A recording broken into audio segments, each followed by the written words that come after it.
Reji Owennatekha de Wada on de Wadaswa.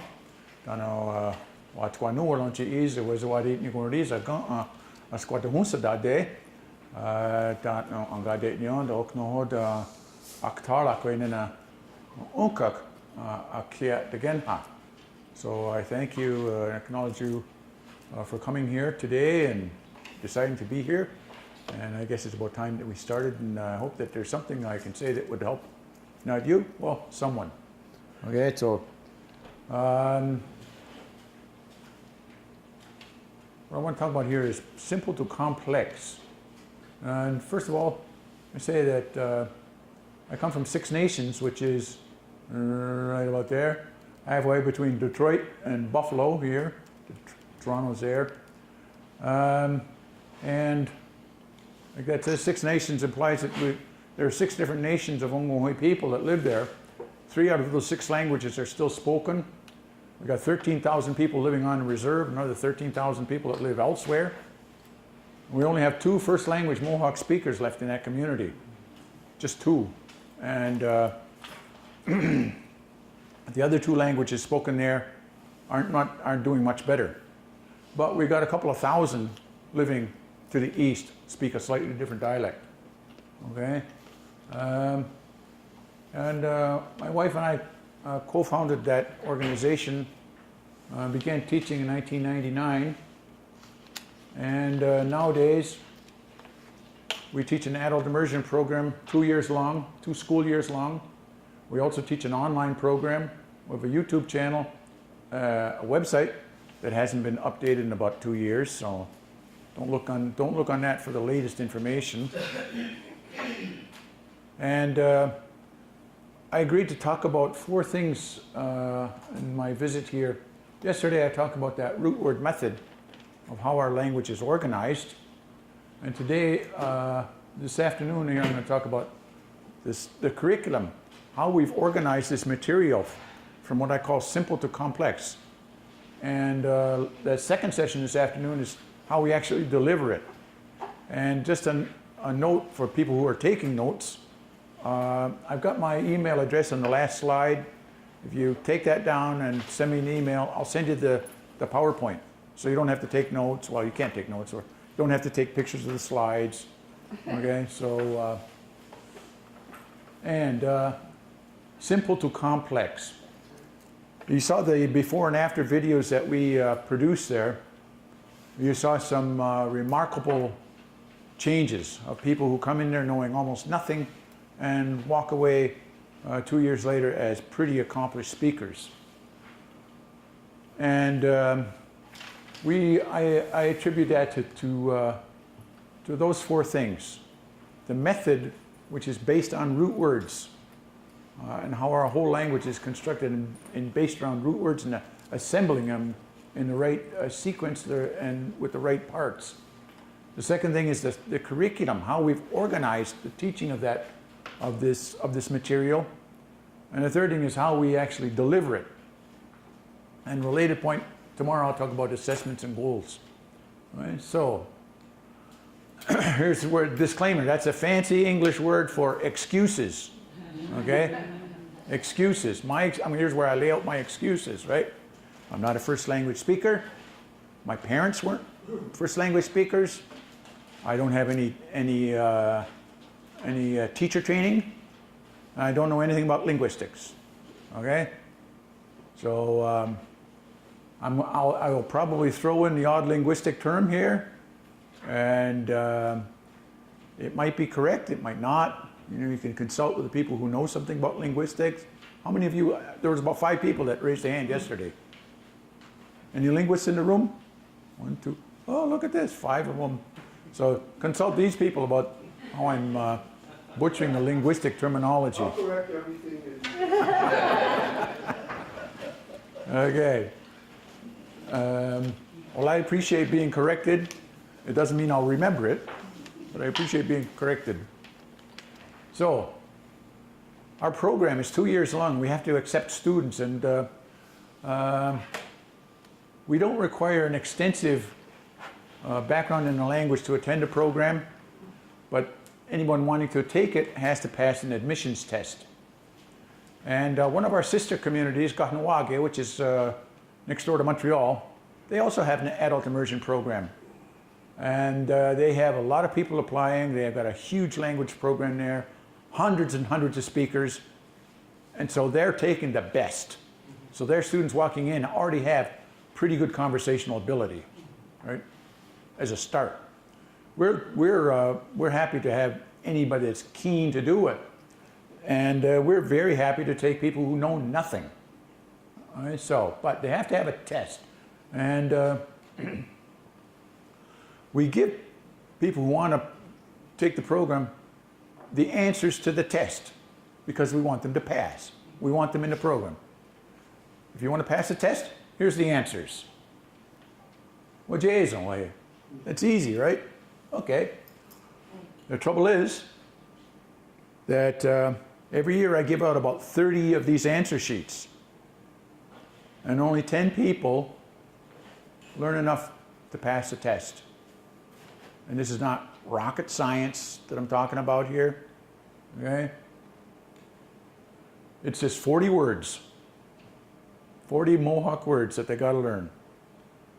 And they have to learn the word and the meaning. And if you learn just one word a day, that's 6 weeks. I'll see people 6 months later. How do you say this? I've been so busy. So the test is valuable for two things, okay? The test is valuable because it tests to see if these people have an ability to memorize one thing, because there's a lot of memorization involved. And the other thing is it tests, more importantly, their commitment. Are they really into it? Because if I was to do it based on, I know how some other communities do it, they have the people who want to take programs, they make them write a little essay in English. Why do you want to take the program? They write a little essay. My grandmother spoke the language and I heard it when I was a kid, but I really want to learn the language so I can teach my kids. That's what half of the answers would be. And you can't base, I wouldn't base admissions decisions based on an essay like that, because they all want it. Everybody wants the language. And you can't really judge commitment from an essay. But having them memorize 40 words is a good measure of commitment. Okay?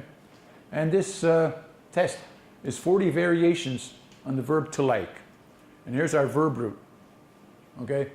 This thing has a little dash there. And whenever I write something with a little dash at the beginning or at the end, it means that there's something missing. Something has to be attached. Okay, so this is not like. I can't say new west, and that means like. Something has to be attached in order to mean like.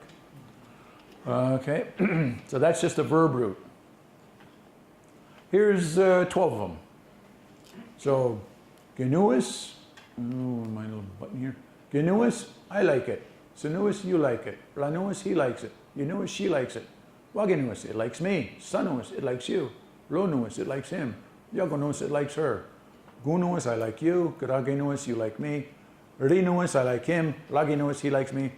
28 more. Okay. Pretty simple. When they're ready to take the test, it's an oral test. We sit them down, and I'll say, what does Sunguanuas mean? And I tell them that I'm expecting them to answer, he likes us. And I'm expecting them to answer that immediately and correctly. And a pass is 100%. Right? And if they go, oh, it's right underneath the one that says she likes you. That's not a pass. Okay, we say, well, if you don't pass, you can come back and take it again. And I'll say, okay, how do you say he likes you?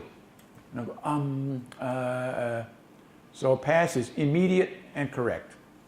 And they have to get as many chances as it takes until they can actually pass. Mm-hmm. And these are these words are the 40 most commonly bound pronouns that we use to construct words. There's 21 more. which students have to learn after they're enrolled in a program. And the thing about the test is that it does not predict success. We got a lot of people who can memorize 40 words, and they go to the program, and 8 months later, they can't say very much. They can say a lot more than when they went in, but they can't string a sentence together. And that's for a variety of reasons, okay?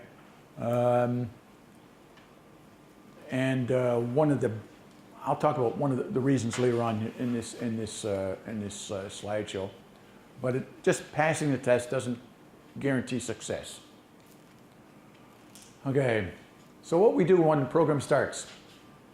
Start simple and go to complex. Well, short words are not necessarily simple, and long words are not necessarily complex.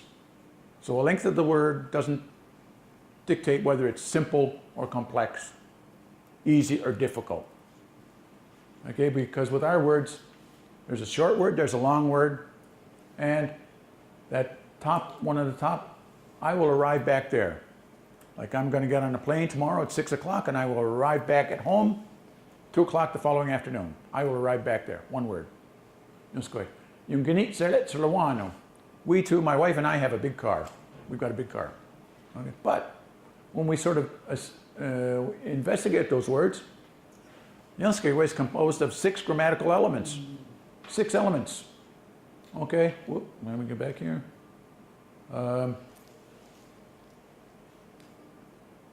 There's the me. Here's the arriving part.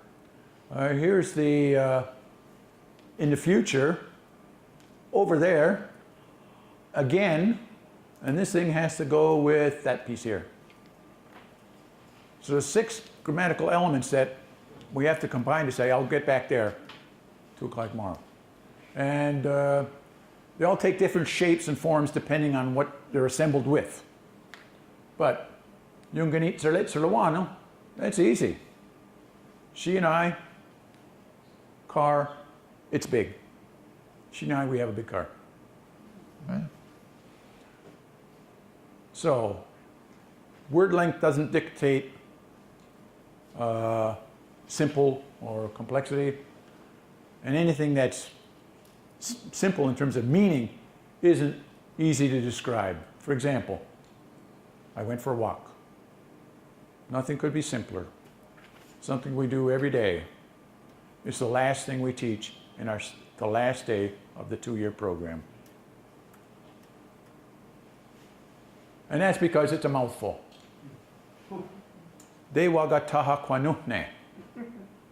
Okay, I went for a walk. And de wagataha kwanuhne is 10 grammatical elements. Okay, walking is not one of them. Walking is not one of them. Okay, this is, what is this? This part and this part is picking something up. Well, this is walking. Where did that come? And this is a road or a path. So what we're talking about is picking up a road or picking up a path. And this is me, and this is my road. So I'm picking up my road. And this is the going to do it, actually going someplace and then starting the walking. Okay? And this is, these two together mean that it's something that has already occurred in the past. So I went for a walk. That's why it's the last thing that we teach in our program, and in our cousins in Ganawage, it's the very first thing they teach on day 1. Because they already come to class with a huge language background. Okay? So they don't use, even though they have an adult program, they don't use the root word method of teaching it. So they do not break de wagataha kwanuhne into these elements. They don't teach people how to assemble it and modify it to change, to slightly alter its meaning. Okay? So we start with the simplest form of the language. We start by describing the way someone or something is. Right? So, we describe someone or something state or condition, meaning I am, you are, he is, she is, it is, they are. I'm standing, you're listening, he's married, she's singing, it's raining, they're crazy. Okay? That's the simplest form of our language. I don't know about yours, but our language, that's the grammatically simplest thing. The fewest number of pieces that you have to put together. Okay? And soon after they learn simple descriptions in the present, they learn to describe these states or conditions in the past and in the future. So they would learn to say, "What is Rio? It's a nice day." And truly, what is Rio? And we say, "It was." Here's our wasifier right there. Okay, that's our wasifier. And our wasifier comes in two shapes. This one and another one that is spelled KWA, which we apply to anything that ends with the letter S. So which one of these things we use depends on what is immediately in front of it, the letter immediately in front of it. That dictates how it gets put, which one we use. And then we want to talk about tomorrow being a nice day. Well, we need our futurizer, which is a two-part thing. This thing and this thing. And this is our will-beifier. So now we can now substitute, we can apply those rules to any other state of descriptions. Okay, so we can also say, I was standing, you were listening. He will be married, she will be singing. Right? We can apply those rules to those descriptions and greatly expand our vocabulary, our conversational ability, just by using those features. We can also apply it to liking. Right? We had that word, liking. Genues, and we would say genuesque. I used to like it. Simple descriptions are what's needed to describe a photograph. If you have a photograph, you're going to use state of descriptions to describe it. The spoon is standing in a jar. Right? That is a state of description. If you look at any photograph, you need simple state of description, static, unmoving descriptions to describe it. So that's the kind of language you need to use to describe photographs. And so our whole first year is based on describing photographs. In the first unit, we make simple conversations by making statements, asking questions, answering them, using negatives, qualifiers, conjunctions, and we only use just two verbs, the verbs to like and the verbs to know, plus asking and answering for names. Okay? And our year is 8 months long, 36 weeks, and there are roughly 3 weeks for each unit. We got 12 units, and after the end of each unit, we test them. It's an oral test. Because basically the whole program is an oral program. There's a lot of paperwork involved, but the tests and the assessments are all oral assessments. We'll ask them at the first unit, 2.5 weeks usually. We'll say to them how do you say, I know that you like that boy, do you know if he likes you? Okay, that's after 2.5 weeks. Or that young woman, the one named Kathy, doesn't know if that old lady likes her more than you do. That's kind of complicated construction, 2.5 weeks. Okay, because we only use three verbs, and I have the handouts that the students get. It's here. This is for the first year program. You're welcome to take a look at it. And how many pages is it? Well, it's about 15 pages. And the students get that as reference. We never say, okay, kiddies, open your books to page 6. Right? We don't do that. We don't use that as the basis for teaching the language. It's all done through conversation. Okay. And Unit 2. we introduce kinship terms, mother, father, son, daughter, cousin. We introduce negatives, how to say that something is not the case. We talk about resemblance of relatives. We're talking about people being dead or alive. We talk about numbers, which allows us to talk about ages. And we're talking about loving and hating. So now you can see the kind of test that you can have after 5 to 6 weeks. Are you related to that good-looking young man named Paul? Mary's 30 years older than her daughter Betty, but they still look alike. Okay? So we're getting to start to say kind of funsy things. And Unit 3 is we are describing the way things used to be. We are now also introducing other verbs.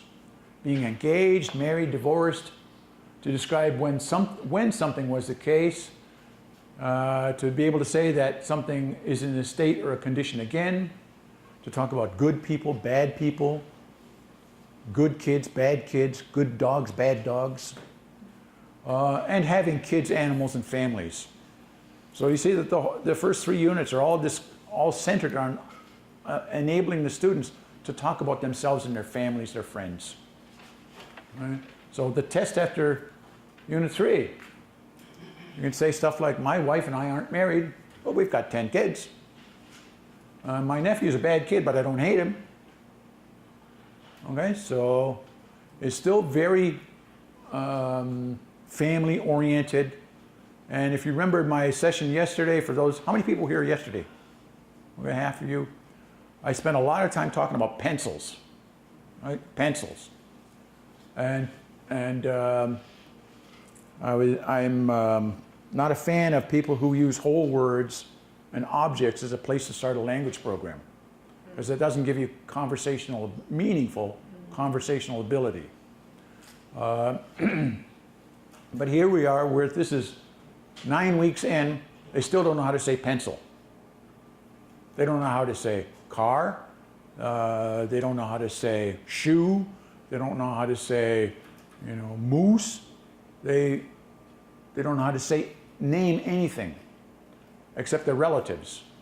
And whether they like them or not, whether they're older than them or not, whether they're good or bad, married or divorced, alive or dead. So after, it's a test. Okay, Unit 4. Now we're broadening it out. Talk about times of the day and year, the names of the days and months, asking and telling time, being here and there, in the past, present, and future, and place names. So at this test, they can say, you don't have to be on Tuesday, you don't have to be here on Tuesday next week. Didn't your parents used to live in Toronto? And where did you live before you were married? Okay, so now they are able to place themselves, other people, in other places. Okay?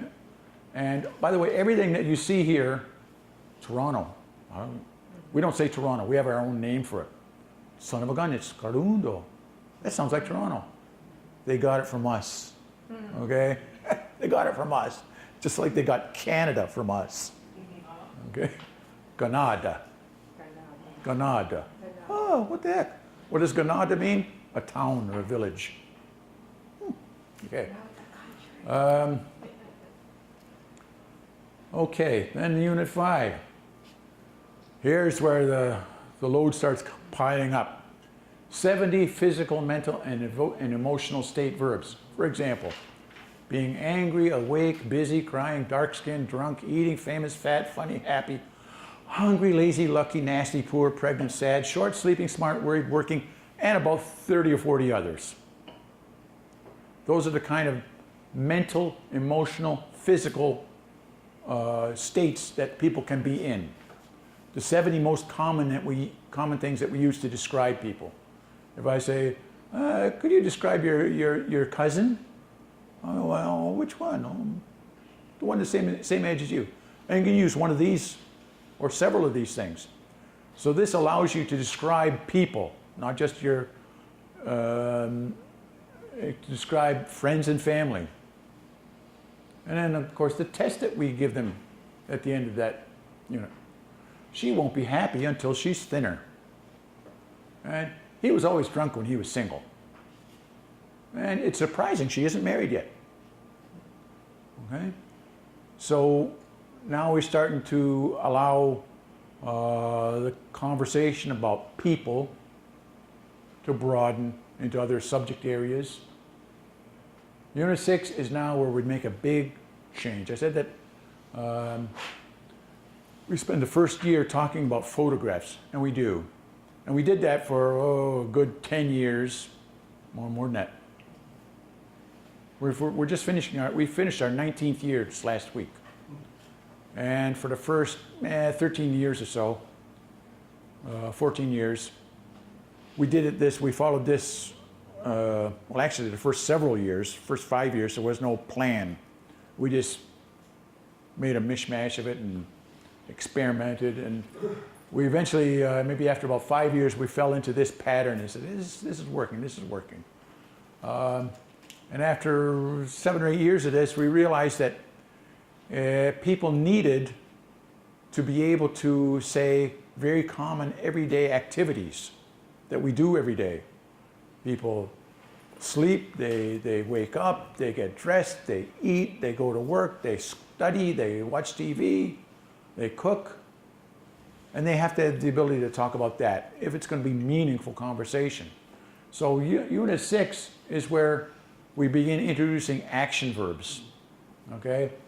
And we pick the 30 most common active verbs, well, not the most common, but very common active verbs. Asking and answering, cooking, defecating, eating, getting up, helping, listening, looking, raining, resting, saying, sleeping, snowing, studying, telling, waking up, washing, watching, working. So now that people can talk about those everyday activities on top of all of those photographs about their family members that they have.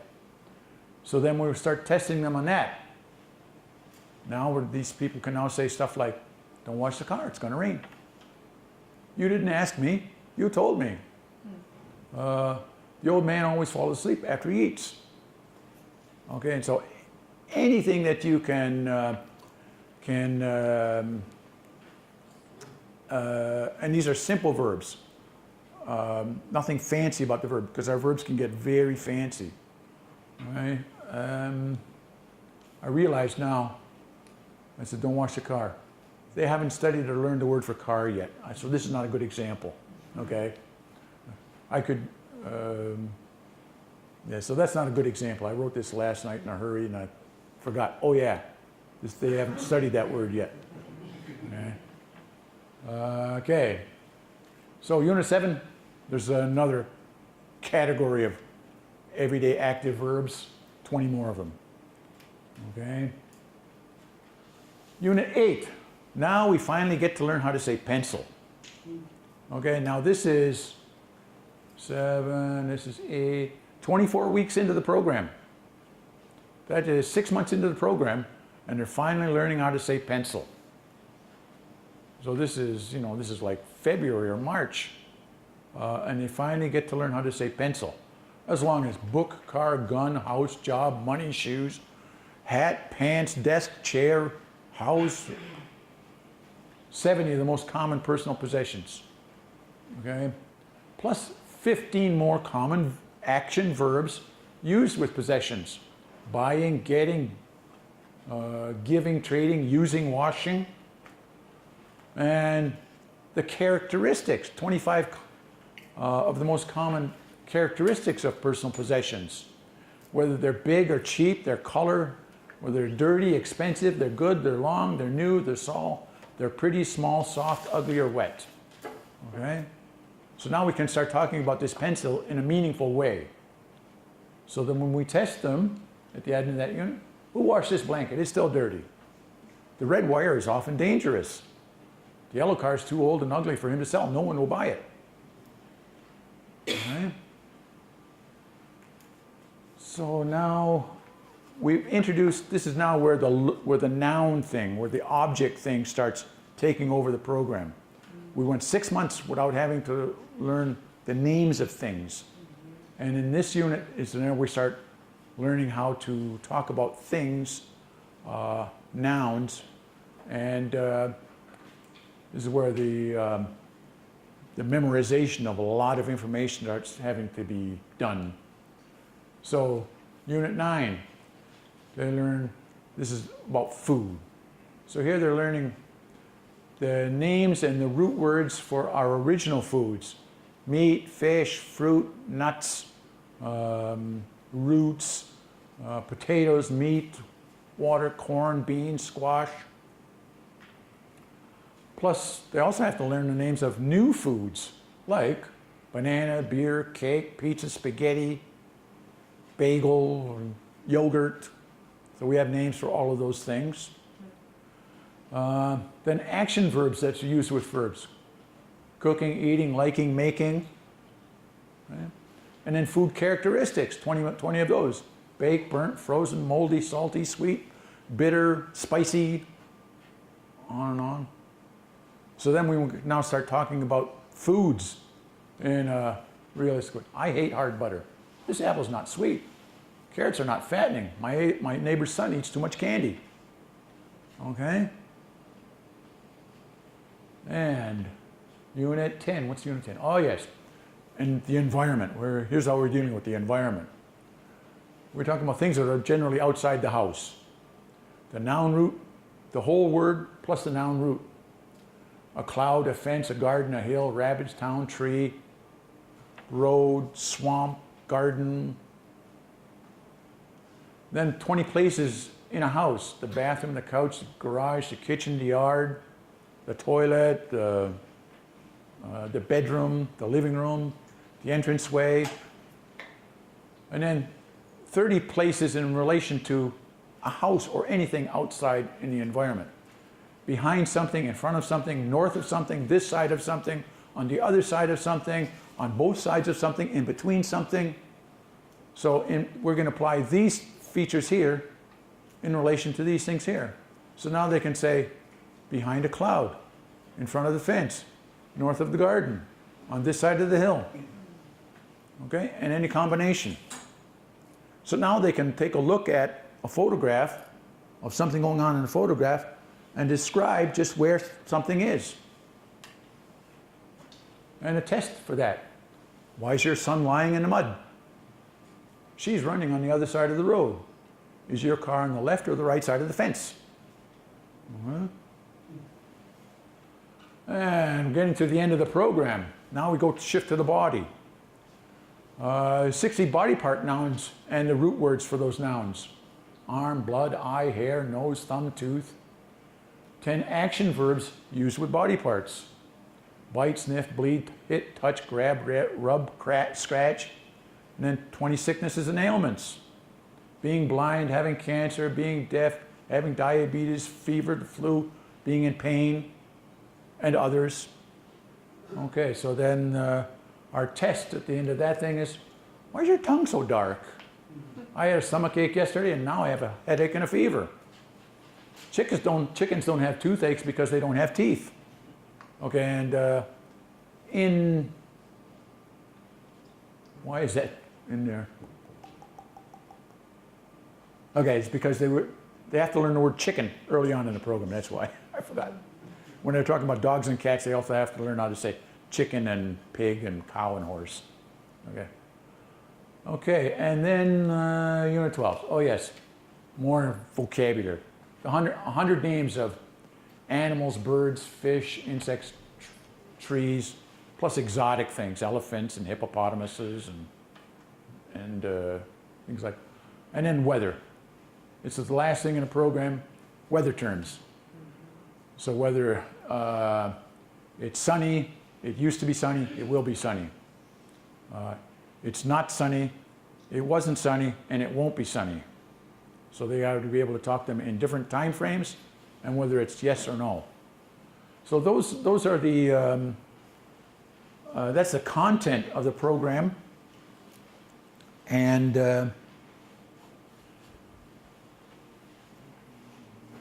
it is almost a big chunk of it, I'd say 80% of it is all about describing static situations. Right now, in the past, or in the future. and allowing us to talk about objects. And there's a fair number of common verbs that we use with that. And at the end of the year, students are expected, we expect them to be able to talk about photographs. Give them a photograph and say, here, what do you see?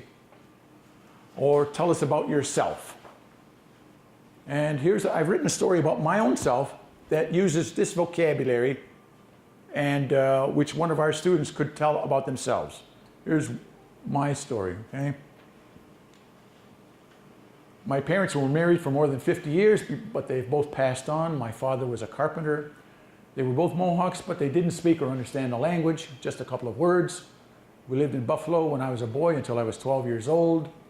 My wife Audrey and I have been together for 21 years, and we've been married for 16 years.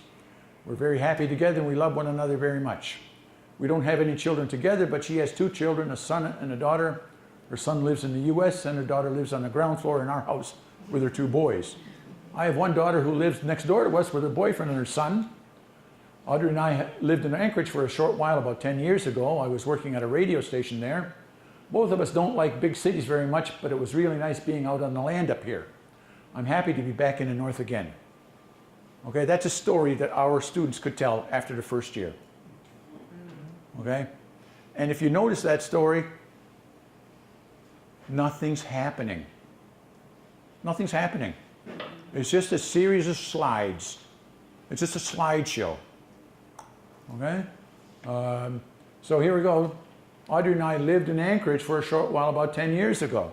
So that's just a slide of 10 years ago, Audrey and I lived in Anchorage. Okay? I was working at a radio station there. Picture me working at a radio station. Okay? We don't like some big cities very much. Well, it's hard to make a picture of that, but, you know. Oh, New York City. Okay? So it's just a series of photographs. And even though it is just static verbs and situations, if you could have this person speaking like this can have a conversation with a first language speaker about lots of things. They could get along pretty darn good, right? They could say many things about their situation, about their likes and dislikes, and be perfectly understood and be able to describe things. Okay, so this is the end of the first year program. Okay. When do we have to be on here? 2:30, right? Okay. I'm only half done. So the first year spent describing states and conditions, photographs. The second year spent entirely in learning how to describe actions and events. Videos, in other words. Okay, now this is where it gets really thick. Ooh, and you guys signed up for this, so they're very complex. They're usually a whole sentence in English. Remember yesterday's example? I will go buy flowers for her again. Okay? That's not a particularly unusual word. You know, it's a little longer than most of the things we'll do, but it's not unusual. Okay, but that's just a mess. But somehow we have to enable our students to say stuff like that. And so this is what the second year program is about. It's realizing right at the beginning that we have to explain that, or we have to understand. We understand, the students don't understand this. We don't sit there and explain in English, this is what a Mohawk verb can do. We don't do that. We just start walking them through that. And if we ask them at the end of the year, in English, what does a Mohawk verb do? What can it do? They'd explain it this way. They'd say, well, I never thought about it before, but yeah. A Mohawk verb can describe an action, who did it, what they did the action with or to, when they did it, if the action happened before or it's happening again, the direction the action is taking place, meaning towards or away from a speaker, the speaker, if the action is being to or for someone else, and if the action is taking place at the same time as something else is happening, or and if the action happened or is happening multiple times, and if the action is reversing or undoing a previous action, and if the person performing the action is going or went someplace to do it. So that's what a Mohawk verb can describe. And so we have to enable people to be able to put all those elements into the word, just like I will go buy flowers for her again. So we start again at the simplest place possible, the simplest verb. We start by a simple verb, and then we add prefixes and suffixes with the simple verb. And here's a simple verb. What gerholoke? I covered something. I covered something over. Okay? And we have this in the first year. I think I forgot to put in a slide here that we have to, in that first unit, we have to explain how this thing behaves. This is, I covered something. That's an action that's already finished. I did it like yesterday. We also have to enable them to say, tomorrow I'll do it.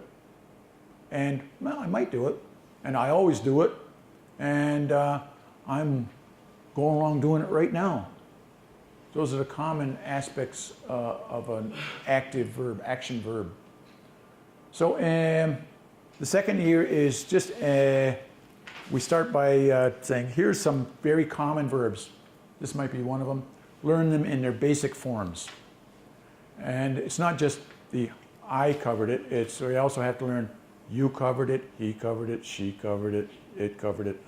You and I covered it, someone and I covered it, you two covered it, two males covered it, two females covered it, all of us covered it. They and I covered it, but not you guys. You guys covered it, not me. They males covered it, they females covered it. Okay? So they have to learn that. They know, they come into year 2 knowing that, how to do that. They learn that back in unit 1 of year 1. Okay? So in unit 1, the first unit in the second year, they're learning how to attach to make it a little more complicated by saying that I covered it, yes, but I covered something there. That means that this implies that I had to do it over there. And how did that happen? I had to go over there to do it. So it implies that I went there to do it. Doesn't say it, but implies that I went there to do it. And so we will introduce, at this point, we introduce verbs that we often use when we're saying we did it. Like, I went in there. I went up there. I went down there. So that's, certain verbs are a good match for that particular grammatical feature. And that's when we introduce them. I went up there. I climbed a tree. I went down the stairs. I went into the building. That's where I went out of the building. So that's where we use those verbs that are very commonly associated with that particular function. I'm not going to give the tests for this thing of what we do, but you can imagine. Unit 2 is where we're talking about a feature that reverses that direction from going there to coming here. And now we're using this little feature here and to say, I covered it here. And this is implying, well, I must have been someplace else. I came here to cover it. Okay? And again, these two go together. There and here is where we're saying, I went up there and I came up here. I went in there, I came in here. Right? I went downstairs, I came downstairs.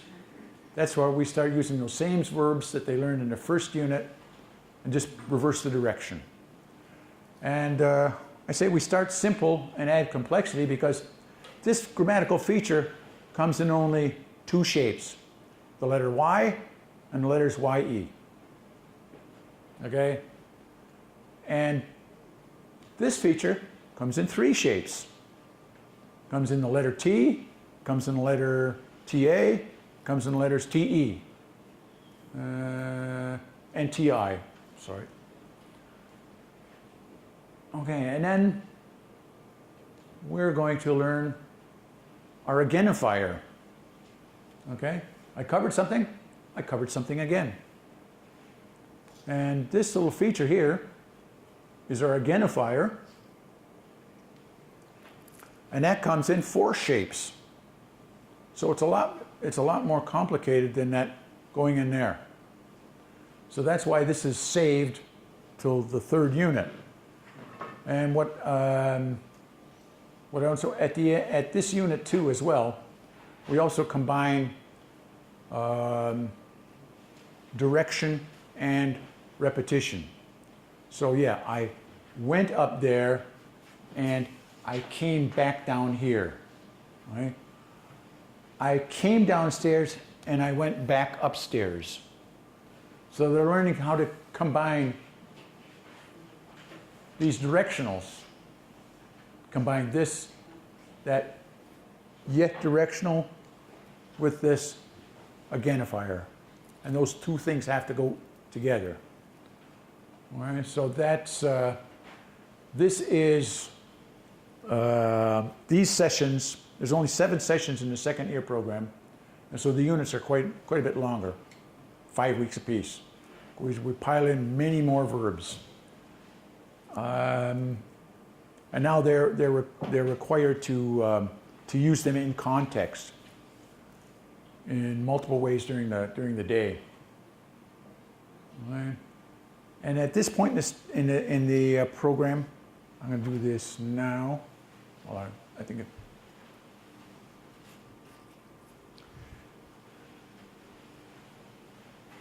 We've demonstrated the most common features that can get attached to the beginning of a verb. There are now a number of other features that can be attached to the end of a verb. Right? And Unit 4 starts with features that can be attached to the end of a verb. Okay, I covered something. Well, we can say, I covered many things. Or it could also mean, I covered the same thing many times. Okay? And we add this grammatical feature here. And I said simple to complex. This is 4 units into the program because this feature here comes in about 10 different shapes. So you have to understand, and which shape we use depends on what the last letter is. Okay? So when they're now learning how to say doing something multiple times. The next unit is undoing something. If you can cover something, you can uncover it. So we have to use our reversifier, our undoifier. Unit 6. Now here's where we're going to start doing something for somebody else. And that's 2-part. We have to change this, I did all by myself, to this. I did it for her. Okay? And this is a 2-part thing. We need the suffix, and we need to change that thing as well. So, ogerholokse. Ogerholokse. Ogerholokse. I didn't even read what was there. I covered it for her. Okay? The last unit is I covered something and I went someplace to do it. So now we're adding a feature here that this is the last grammatical feature that we teach because it's the most complex. It involves verb tenses that are not used with any of the other previous verbs. It uses 2 grammatical features of a verb that are never used in any other circumstance. So it's the most complex. We save it for the very end. Okay, but as you can imagine, people can spit stuff like this, and both of those verbs are about covering something. Okay, you can figure that out, right? This is, where's my little beam pointer here? Dying. Yung sagani hloksunggo. and sungwa holok shungwani lune, shungwani lune. And that's just gibberish to all of us, except if you paid attention and paid attention to each of the elements. And then you realize, well, that this piece of information here is 2 females. You already know that from the admission test that you had to pass to get into the program. Geni nuwas, 2 females like it. So they learned that before they even started the program. Okay, and here's our agenifier, right? And this is went there. Here's our covering verb. This is their undoifier, and there's our many thingsifier. Okay, and sungwar holok shunkwani plune. He went to uncover many things for us. Sungwa, he to us. And you know that from the admission test. You had to learn that to get into the program. Right? And we know this thing here because we've been studying it since Unit 1, covering something over. And we learned this feature in, this is what it was, to undo it. We learned that in Unit 5. Right? And so there are rules that dictate how those pieces are put together, and you'll notice that our undoifier comes in 2 different shapes depending on how the word is constructed. Because this undoifier comes after a K, this one comes after an N. So it dictates what shape the following feature takes, or what shape the previous feature takes. So that is my cue to show you this. This is how complicated the verb can be. These are, I had to make this I have one on the wall in our classroom. All the parts and pieces that can go into making up a Mohawk verb. All right. Now, they're never all used together in one word. Because some of them are a Peter Parker Spider-Man thing. You never see them in the same place at the same time. But most, on average, there's maybe 4 to 5 pieces that are put together in one word. 4 to 5. Okay, and a verb root always has to be in there. A bound pronoun has to be in there, but then we can add in other features. But this is how we enable people to start saying what they want to say out of their head without looking things up. And I know a little bit from talking to people here that your language is functioning sort of the same way. Maybe the order is different. Maybe your verb root is at the end of the word, or the pronoun is in the middle of the word or something, but it's just adding things together and realizing that there's an internal logic to how the language functions. And there are these little invisible rules that govern how things get put together. And what we really need is people to figure that out and to let us in. Okay, and at the end of year 2,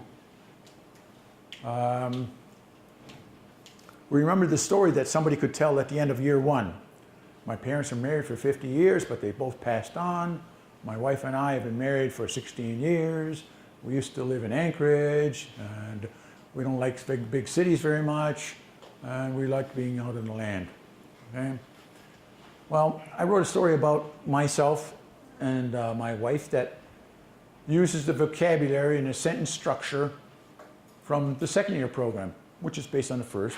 And here's the kind of a story that a student could tell, if they wanted to, about themselves at the end of the second year. They say that if you can boil water, you can make maple syrup. That's true, but there's a big difference between good maple syrup and maple syrup that's not so good. My wife Audrey and I make maple syrup every spring. When it freezes at night and thaws during the day, the sap will run. I drill a hole in the maple tree about 2 inches deep. I put in a metal or plastic tap, hang a bucket on it, and collect the sap every day. The sap is sweet and delicious. We make tea with it, and we drink it as a medicine. I boil the sap in a big pan outdoors. I used to use wood to heat the pan, but now I use propane. I boil the sap into syrup, and Audrey bottles it inside the house. You have to boil 40 gallons of sap to get 1 gallon of syrup. This year we made about 80 bottles. We use only a couple of bottles a year by ourselves, and we give the rest of it away to friends, family, and visitors. If you visit us at our home in Six Nations, you will leave with a bottle. So come pay us a visit. Okay? That's the kind of a story that someone can tell using the vocabulary, sentence structure that they learned during the first and second year program. And here, there's a lot more things happening. Things that people are drilling holes, people are hanging pails, people are boiling sap, people are drinking it as medicine. Things are happening, okay? Nothing happened in that first year story. This was the case, that was the case.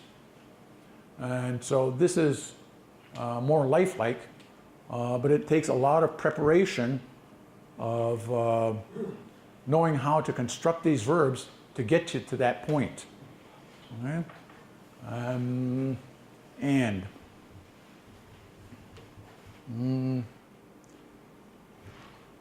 Again, it's my email address. If you want a copy of the PowerPoint, I'll be happy to send that to you. And now we have some time left. I'd leave it to you if you have questions about how we construct the program. The next session, which follows immediately after here, is where I'm going to go through how we actually deliver it in the classroom. How does this magic happen?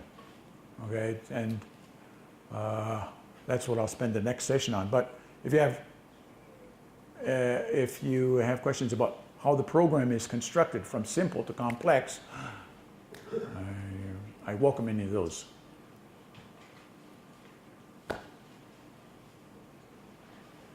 That's it. We can have an extra long coffee break. So, since it's a thank you for your presentation, now I need to redo everything that I do. Thank you very much. It's a polysynthetic language. Correct. And so, as you do you have any symbols to identify? Because I use symbols for like if there's anything that ends in a TE and you're using like the post-base to want. I use the ampersand so that if I'm going to put a TE ending word with the to want, which is loop, the T, then something has to happen. That polysynthetic thing happens before you put those together to glue them together. Mm-hmm. Do you have any? Because I saw some of those that happen. How do you tell your students that this is going to change? That a letter is going to change before you glue them together? Yeah. I have handouts there that where we have all of these elements are listed early on, the very early stages. And we have charts. We have a chart that's this big that has all these bound pronouns. And, can I write on this? Yep. Okay. I will have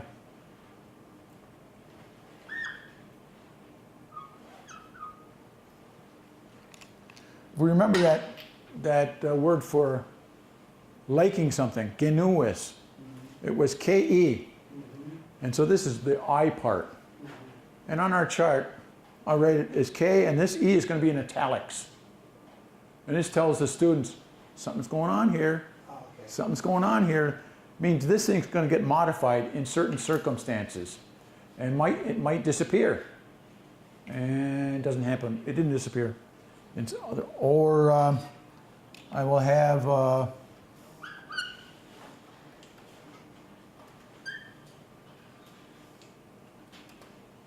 no, I will have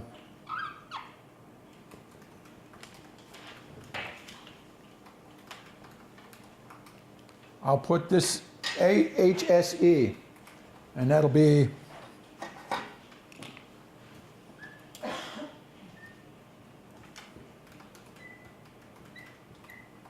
Sinuous. You like it.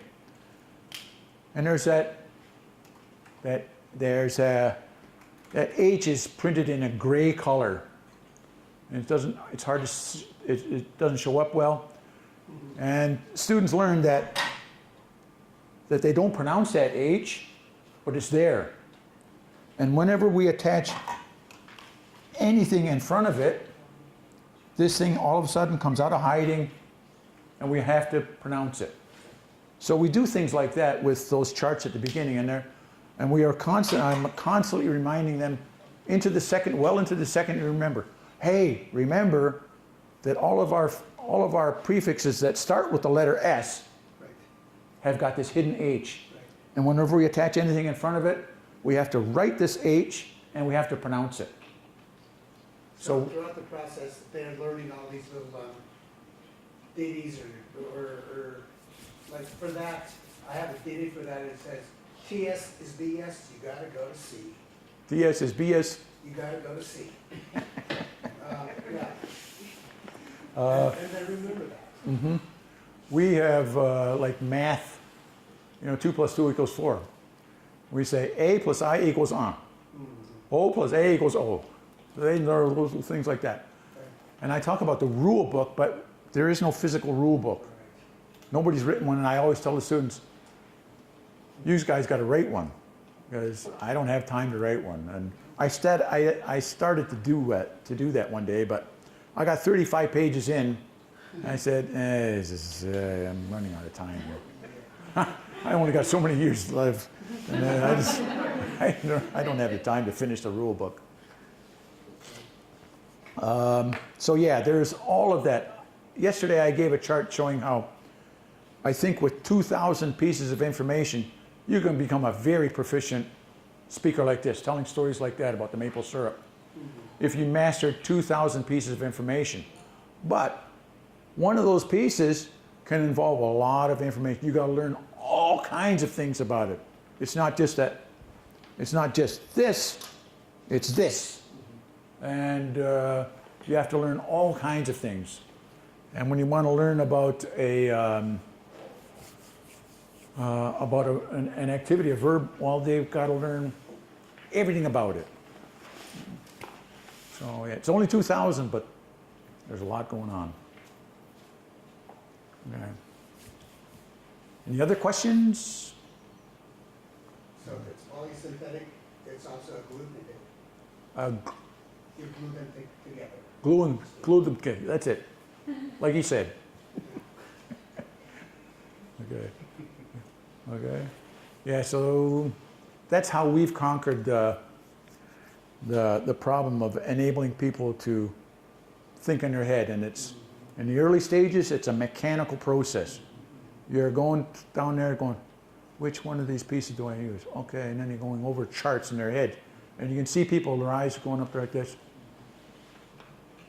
until they remember, this is the piece I need. They put it together. But after they do it enough times, they don't have to think about it. It's there.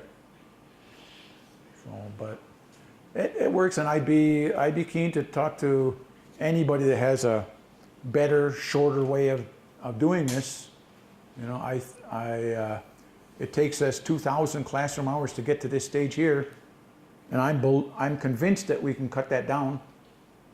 I'm convinced we can cut that down, but so I'm always looking for new and better ways to do stuff. And so if somebody has something like that, I'd love to hear about it.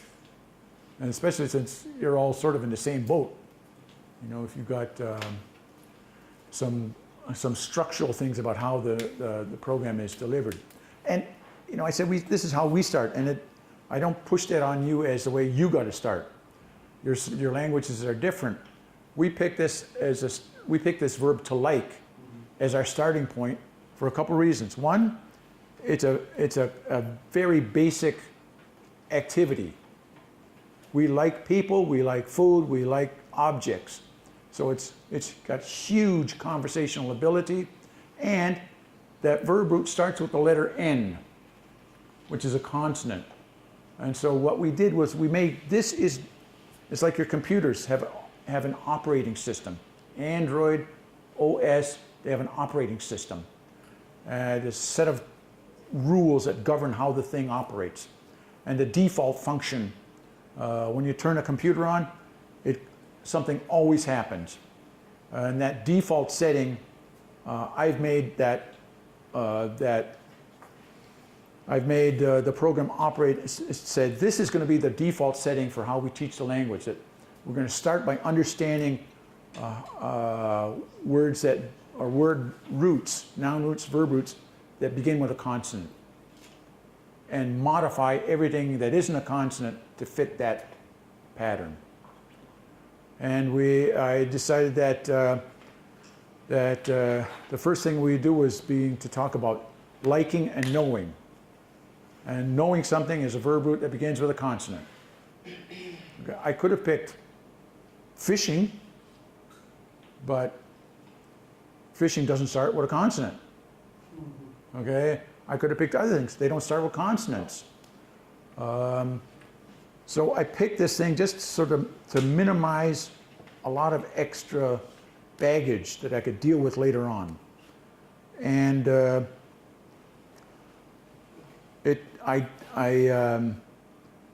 the first unit, we'd start talking about I like something.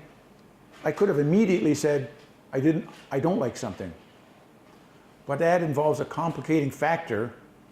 When you introduce a negative, that means you're required to do other things that are extra details, baggage, and I said, let's save that.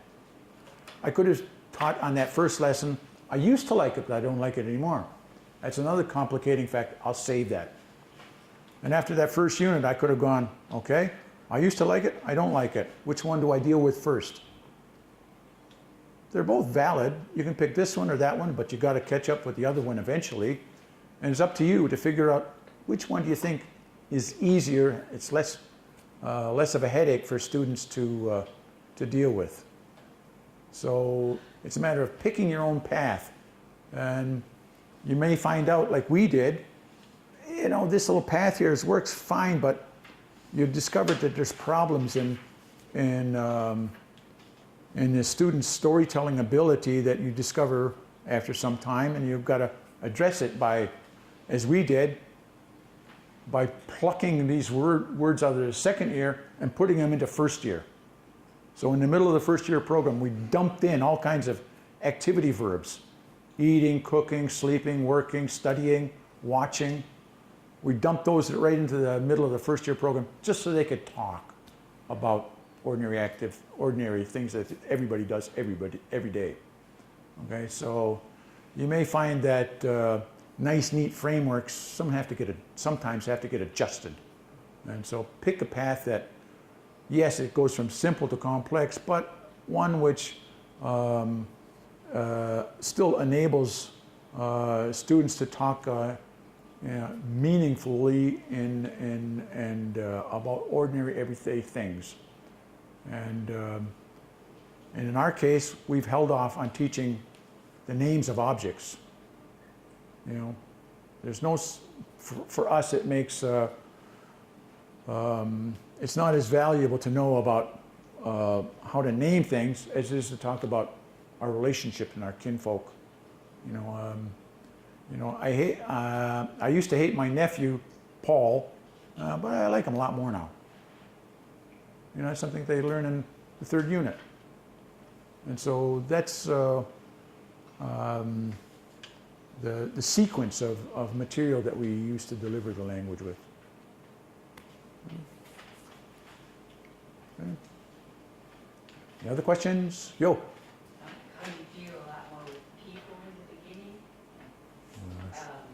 Kinship, people, I like that.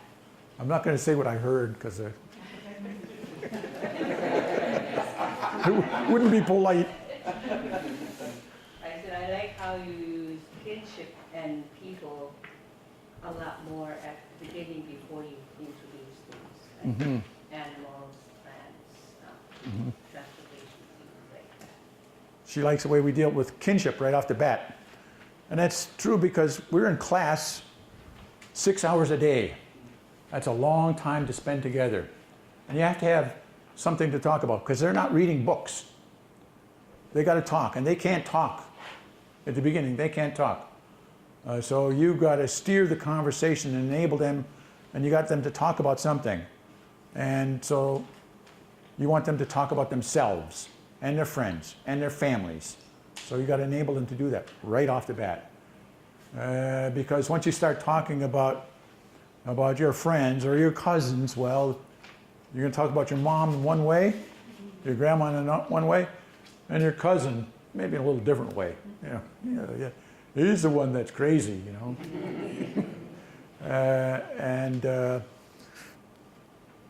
So yeah, that's we find that works really well because everybody's got family. Everybody wants to be able to talk about them, whether it's good or bad, but this enables them to say, to describe them in all shapes and manners, and so it gives people, what the heck, oh, this is my screensaver. This is actually, that comes from a set of flashcards. And this is this many things. These are these verbs that I've just attached the suffix that say that you did an activity many times. So this is flashcards that I've got to, and it's my screensaver now, about doing something multiple times. And you'll see that the endings, the bottom is with the many times, and the NYON is the most common one we use, but you see it comes in many different flavors. Okay. Any other questions? Yo tunjung haje aska, going once. Yo tunjung haje degani, going twice. Yo tunjung haje oh. Do you have like a spreadsheet of what you teach? A spreadsheet? Like scope and sequence? A what? Scope and sequence of what you're teaching? Scope and sequence. What do you do first year, what do you do second year, what do you do for all these different levels? You saw it. Well, I just brought the first year text. It's not a text, by the way, it's just our handouts. And it just outlines what Unit 1 is, Unit 2, Unit 3. I got that there. And I have one that I can get you on for Unit 2. But it's one page. Yeah. Scope and sequence. Oh, I just learned that. I just want to know how we can get a hold of your equipment by email. You say you're going to email it to us, or? Yeah, using my email address. It was on the last slide. I'll give it. Oh, we email you to. Yeah, email me and I'll send you the PowerPoints. Are all the PowerPoint? I can. That might be. Because I was with you, do I email you like 4 times? No, just if there's only one that you want, ask for that. If you want them all, send them. But as I remember, actually what I'll probably do is I'll send you a link that you can download them, because these PowerPoints get to be kind of big. So I'll send you a link and you can download them, all of them. How long does it take you to put the text and flyers and language all together? The text, the flyers, the language, all together. In your first year? We just finished 19 years. Took us 19 years. It's like, B.B. King went to some nightclub, played one night, and the owner says, "What do I owe you?" He says, $10K. He said, $10,000 for 2 hours? He says, "No, I'm not charging you $10,000 for 2 hours. I'm charging you for the 50 years to get this far." So yeah, 19 years. Prior to year one, how long did it take you to start? To start? Yeah, how long did it take you to start year one? I mean, the first year, you said 19 years. Well, we started teaching 19 years ago, and we were doing like a couple of years of prep. We did night classes for one winter, and we're trying this stuff out and seeing what worked and what didn't work. And We did that for 2 winters. And then we just jumped in and winged it. And you know, the results weren't pretty, you know, but we were sort of on the right path, but it took a long time to nail things down. But even now, our plan for the year, I teach the second year, my colleague teaches first year. We're going to spend the rest of the summer tearing this program apart because we know that it needs improvement. Certain things they need to work better, and so how do we fix them? We tear something out of this thing and move it over there, or we do stuff like that. And the content is good, but the sequencing we're still trying to refine. So it's not a finished product yet. It never is. Never is.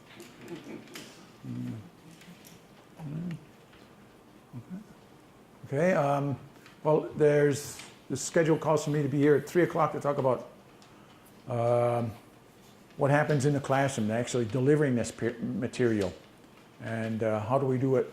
So we'll do that, and if somebody wants to stay for that, you're more than welcome, and I'll be looking for guinea pigs who actually want to learn a little bit of Mohawk, and a little demonstration. Okay, so now go to use was what Jataway. Thank you for coming. I hope to use it was one. I hope it would help you. Now.